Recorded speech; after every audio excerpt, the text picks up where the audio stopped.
नमस्कार, मैं राकेश परमार और आप देख रहे हैं महत्वपूर्ण मुद्दा।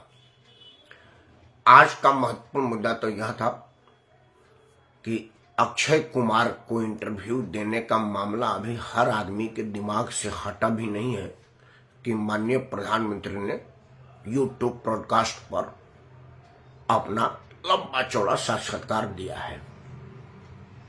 तो हम जैसे जो यूट्यूबर हैं जिनके सब्सक्राइबर बहुत कम है, व्यूअर्स तो बिल्कुल ही नहीं है, उनको भी अब हौसला बना है कि अगर हमारा भी अप्रोच माननीय प्रधानमंत्री के यहाँ लगेगा तो शायद वो हमारे को भी अपना साक्षात्कार दे सकते हैं। कुछ शख्सियतों का इंटरव्यू मैंने किया है, हो सकता है रेफरेंस के रूप में उसको देख लें, लेकिन प्रधानमंत्री मेरे चैनल पर नहीं आ सकते क्योंकि मेरा बुद्धि खराब है। मैं आम कैसे खाते हैं जैसी बड़ी प्रश्न नहीं पूछ पाऊंगा। मेरे धोरे आएंगे तो यह बताने पर मजबूर होंगे कि नोटबंदी का लाभ आम आदमी को क्या से हुआ, आतंकवाद की कमर कितनी टूटी। नेशनल एक्सप्रेस वे बनाया गया है, बहुत अच्छी बात है, रोज रोज बन रहा है, इससे भी बड़ी अच्छी बात है, लेकिन जिस एक्सप्रेसवे को हम बना रहे उसके बगल में जो अस्पताल है उसमें डॉक्टर क्यों नहीं है। उसके गांव में जो प्राइमरी विद्यालय अगर कोई है तो उसमें विद्यार्थी क्यों नहीं है, और अगर कहीं गलती से विद्यार्थी आ भी गया है तो उसको पढ़ाने वाला टीचर कहाँ है। और कई कई गांव आज भी ऐसे हैं जहां ना विद्यालय है ना टीचर है, विद्यार्थी का कोई आता पता नहीं है। तो इन सब प्रश्नों के जवाब अगर उनके पास होगा तो हमको बुलाएंगे, क्योंकि हमारे पास तो आएंगे नहीं। मैं ऐसे मोहल्ले में रहता हूं जहां सुरक्षा कारणों से प्रधानमंत्री को इजाजत सुरक्षाकर्मी नहीं देंगे। मुझे बुला लेंगे, मैं अपना मोबाइल उठाऊंगा, चल दूंगा, क्योंकि इसी मोबाइल से बैक फ्रंट कैमरा का इस्तेमाल करता हूं शख्सियतों का इंटरव्यू लेने के लिए। लेकिन जिस दिन इंटरव्यू के लिए बुलाएंगे हो सकता है कोई बड़ा सा कैमरा दे दे।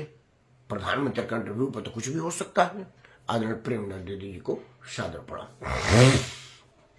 तो मैं उम्मीद करता हूं कि प्रधानमंत्री को सद्बुद्धि आएगी और मुझे जैसा साधारण आदमी को भी इंटरव्यू देंगे, क्योंकि जब ब्रॉडकास्ट वाले यूट्यूबर कर दिए हैं तो मैं कौन सा बुरा हूं।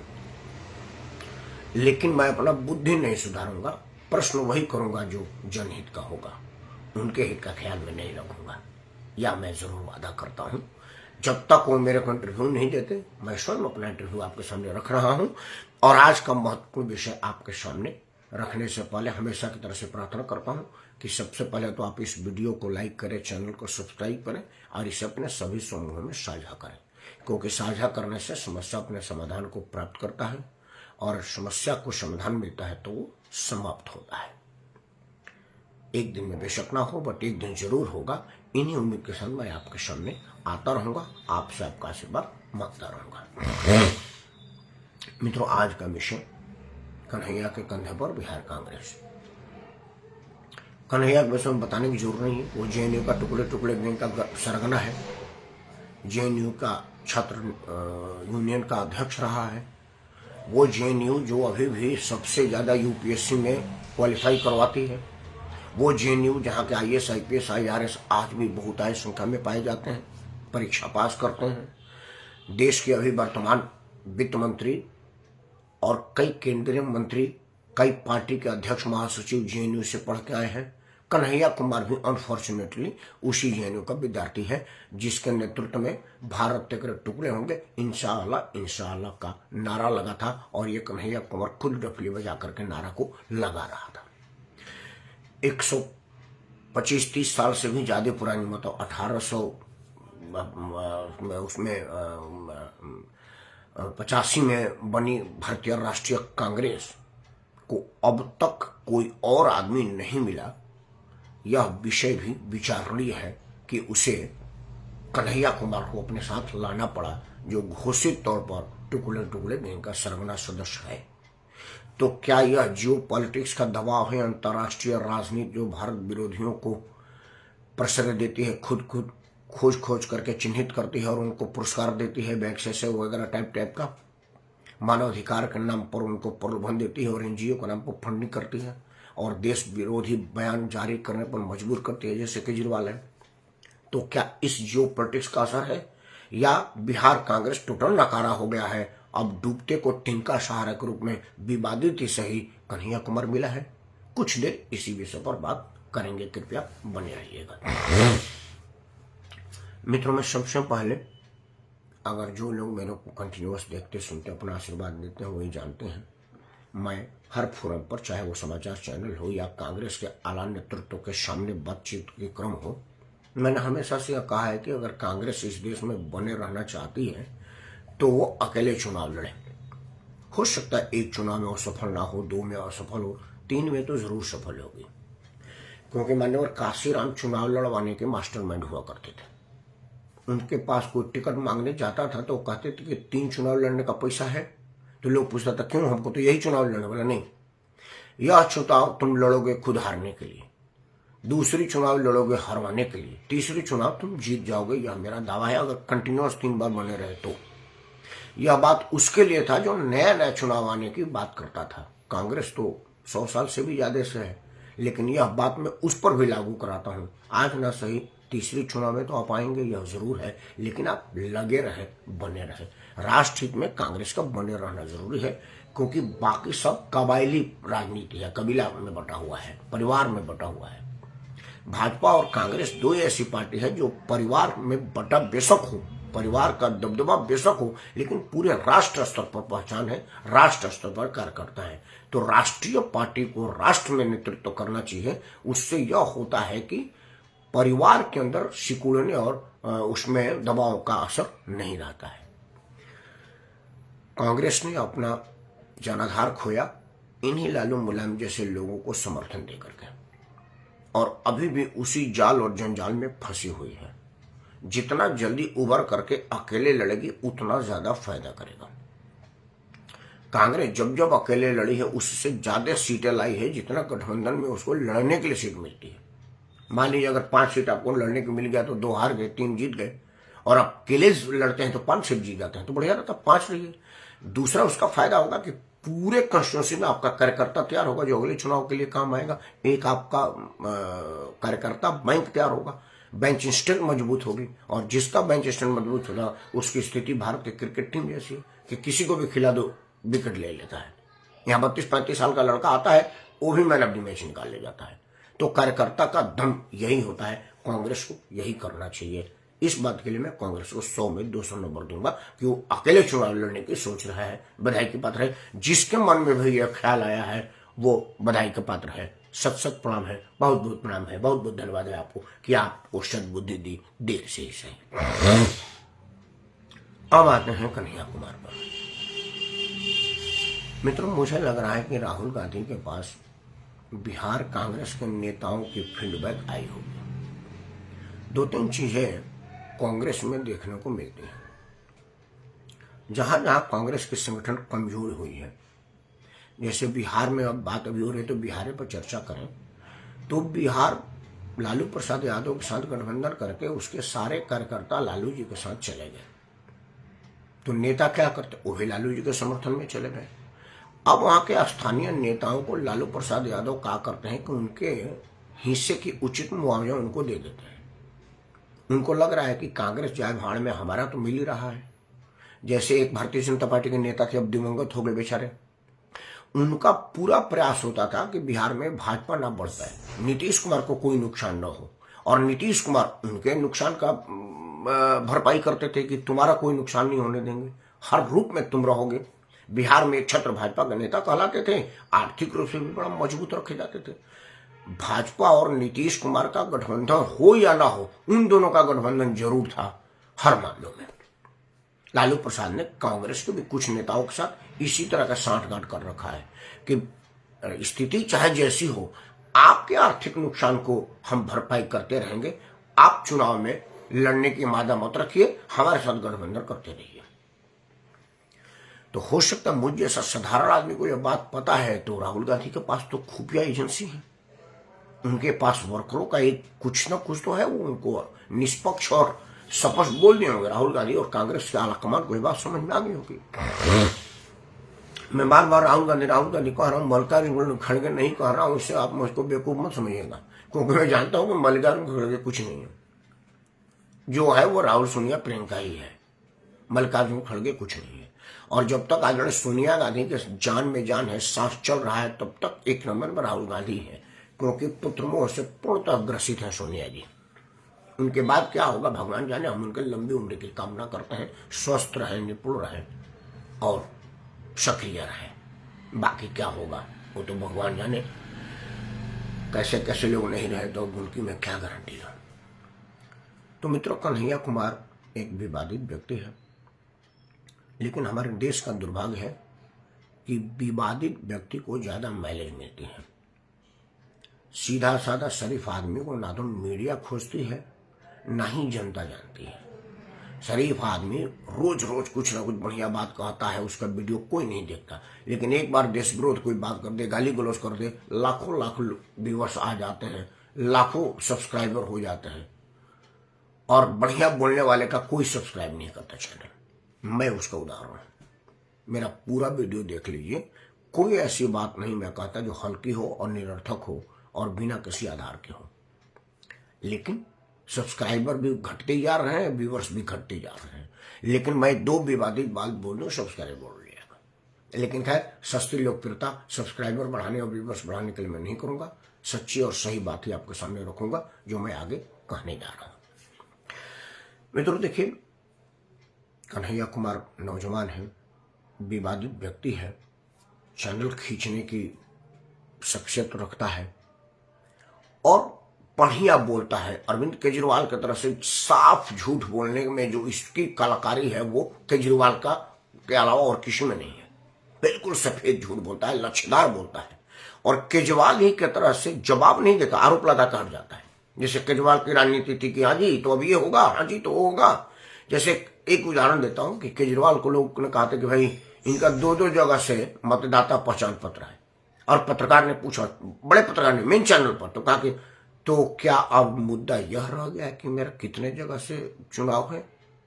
क्या शीला जी की करप्शन इसके अंदर दब जाएगी? सब मिले हैं जी, लोगों को हल्के में निपटा दिया, जबकि यह क्रिमिनल ऑफेंस है, या सीधा सीधा गिरफ्तार होने का मामला बनता है, वो भी एक सरकारी अधिकारी को जिसको कानून का ज्ञान है, वो दो जगह से वोट था। हल्के में बातें का हल्के में कर दिया। कन्हैया कुमार भी यही है।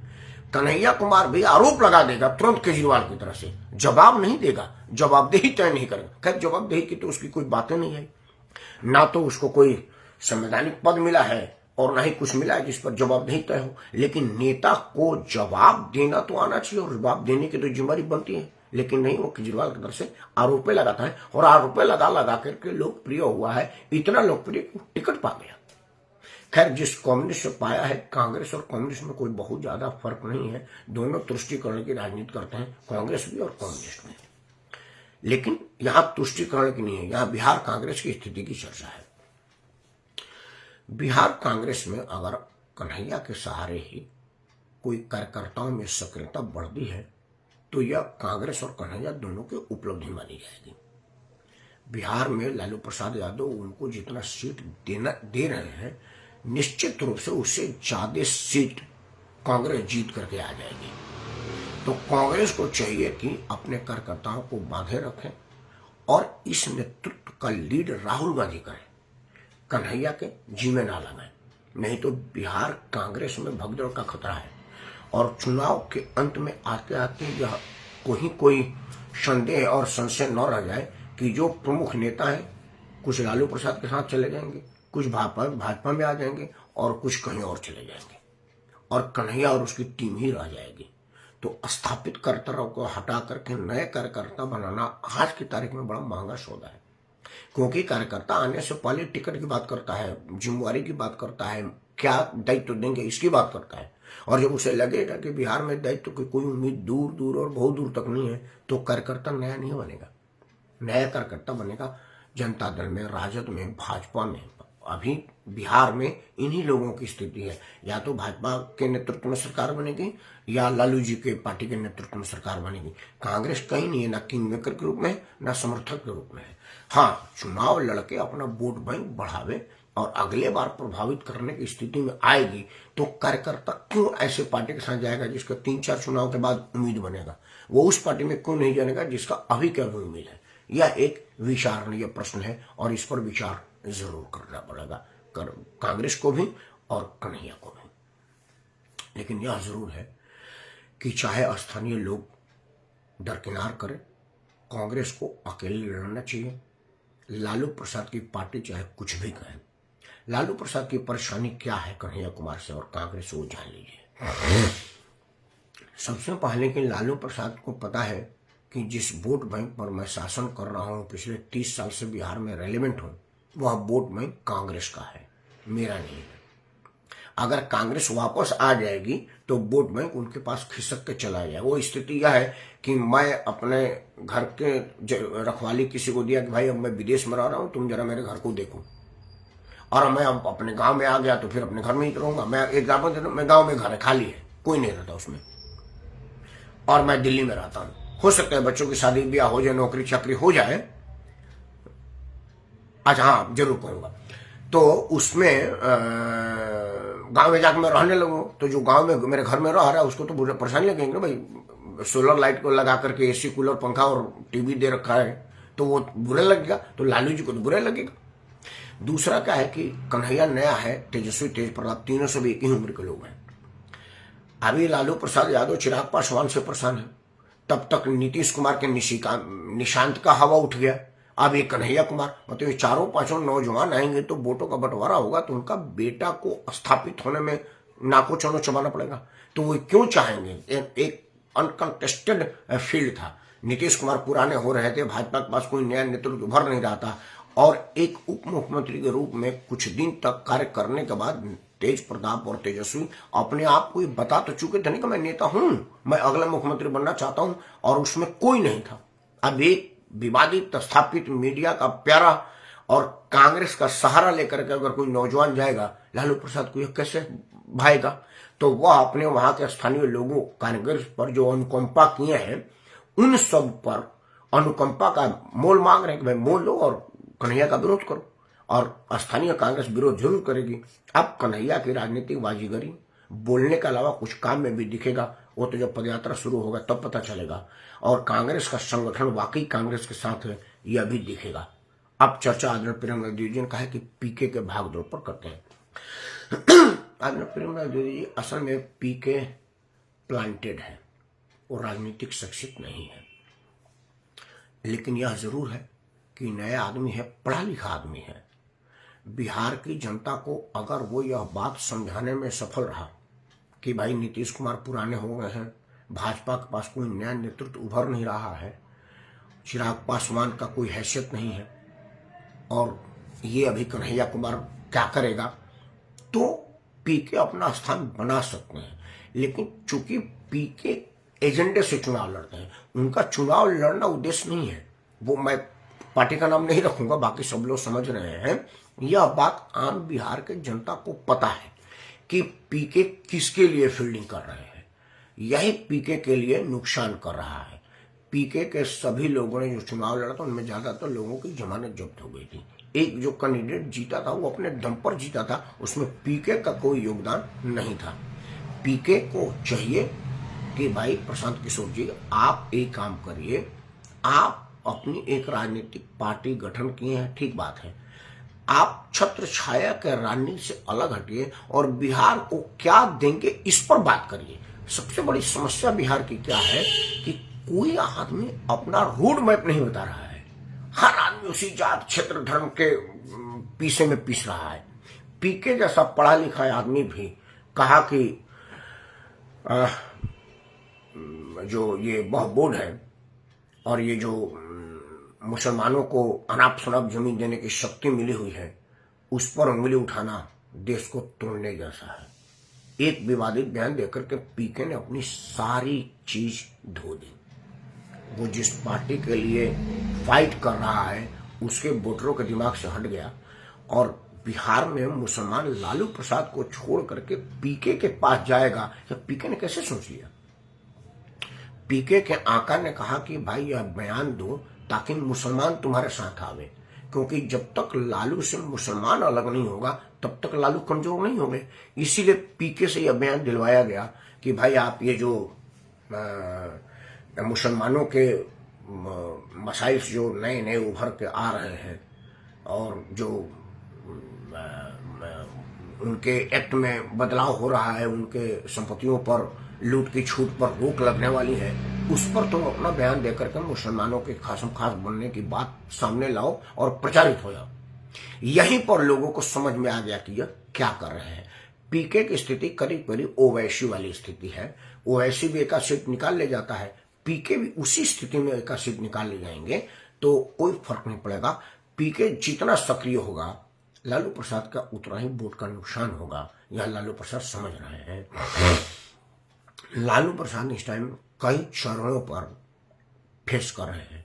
पहला, चिराग पासवान साफ छवि का नौजवान है, पढ़ा लिखा है, सेलिब्रिटी रहा है, 2-3 फिल्मों में काम किया है और पिता का सहारा है और एक उसका पुख्ता वोट बैंक है जिस पर किसी का सेंधमारी नहीं है। दूसरा है कि बिहार में अब की बार जो 2 मुख्यमंत्री बनाए गए हैं वो नौजवान है और एक आदमी थोड़ा बुजुर्ग है और एकदम सीधा नौजवान है और उसका भी एक अति पिछड़ा वोट बैंक है। शकुनी चौधरी पिछड़े समाज के बहुत बड़े नेता थे, हालांकि वो लालू प्रसाद यादव के पार्टी के नेता थे, लेकिन नेता थे ना। तो शकुनी चौधरी का बेटा सम्राट चौधरी आज एक नया लड़का है जो नौजवान के रूप में तेजस्वी को फाइट दे रहा है। पीके भी एक नौजवान है और अब कन्हैया कुमार भी अगर नौजवान आकर के आएगा तो यह सब लालू प्रसाद के वोट बैंक में सेंध लगाने का प्रयास है और इन प्रयासों पर पीके भी शामिल हो जाएगा तो लालू चौतरफा घिरेंगे और यही बात लालू के पक्ष में नहीं जाती है और यही बात नीतीश और भाजपा को सीधी लाइन देती है, खुली मैदान देती है। तो पीके इन सब चीजों से जब उबर जाएंगे तो ओवैसी जैसे कुछ सीट पा जाएंगे, लेकिन बिहार की अगली लड़ाई निश्चित रूप से भारतीय जनता पार्टी और लालू प्रसाद यादव के बीच है। कुछ सीट पा करके अपने बेटे को बनाए रखने के लिए नीतीश कुमार लड़ेंगे और अपनी अस्तित्व बचाए रखने के लिए कांग्रेस लड़ेगी। सीधी लड़ाई तो भाजपा और राजद के बीच ही है। पीके का भविष्य उज्जवल है अगर वो छाया से हट जाए तो, और उनके गॉडफादर 27 के बाद वो स्वयं भी नहीं रहेंगे तो पीके कहाँ जाएंगे, वो अपनी भविष्य तलाशेंगे। पीके के पास पैसा है, पीके के पास पैसा है और पीके के पास प्रोग्राम है। इन सबको एक्ट कर लेगा तो जरूर कुछ आगे कर सकता है। बिहार की राजनीति में कुछ भी हो सकता है, लेकिन पीके को इस विषय पर विचार स्वयं करना पड़ेगा। आपका आशीर्वाद बना रहे। और आज का विषय कन्हैया के कंधे पर कांग्रेस, कितना सफल कितना विफल यह देखने वाली बात होगी। आप भी देखिए, हम भी देखेंगे। तब तक आप सबको प्रणाम, वंदे मातरम और भारत माता की जय।